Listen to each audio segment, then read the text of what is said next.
Bismillahirrahmanirrahim. Əziz izləyicilər, mübarək Ramazan ayının 7-ci günündəyik. Bu əzəmətli ayın bu gözəl günündə Allahla bəndə münasibətinin tənzimlənməsində mühüm olan əməllər Allahdan istənilir. Duada buyurulur ki, Allahümmə a'inni fihi əla siyamihi və qiyamihi. Bəndə acizanə Allahdan istəyir ki, ilahi, bu gün mənə oruç tutmaqlıqda və sənə sitayiş etməklikdə, gecələri oyaq qalmaqlıqda yardımcı ol. Və cənnibni fihi min həvvatihi və atamih. İlahi, məni hər cür girdablardan, büdrəmələrdən xilas elə. Vərzuqni fihi zikrikə bidəvamih. İlahi, mənə həmişə davamlı olaraq səni zikr etməyi, mənə davamlı olaraq səni yadda saxlamağı nəsib elə. Səndən qafil olmağı mənə nəsib eləmə. Bitövfiqikə, ya hadiyəl mudillin. Səni öz tövfiqat və an verirəm. Ey yolunu azanları hidayət edən.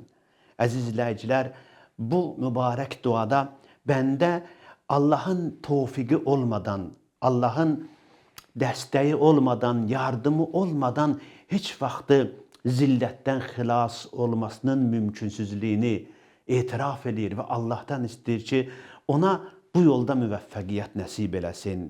Ramazan ayı bəndənin islah olunan ayıdır. İnsanın özünü islah elədiyi bir aydır. Bu mübarək ayda Allah bizə fürsət verib.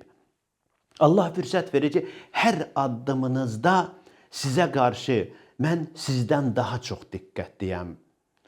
Mübarək hədislərdə qeyd olunur ki, hər kəsdən Allah üz döndərə, ondan zəlil, ondan bədbəxt bir insan ola bilməz. Bu ay Allahın bəndələrinə üz tutduğu aydır. Rəhmət qapılarını açdığı aydır.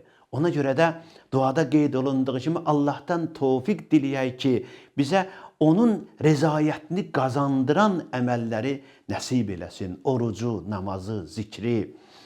Hər növ ki, bizi Allahdan uzaqlaşdıran əməllər var, onlardan uzaq durmağı bizə nəsib eləsin. Ən gözəl əməl, ən gözəl istək budur. Belə bir düşüncə ilə özünü islah eləyən insan bacarar ki, özü kimi cəmiyyətini də islah eləsin. Orucluq insanlara bu tövfiqatı verir. Allah oruclarınızı qəbul eləsin.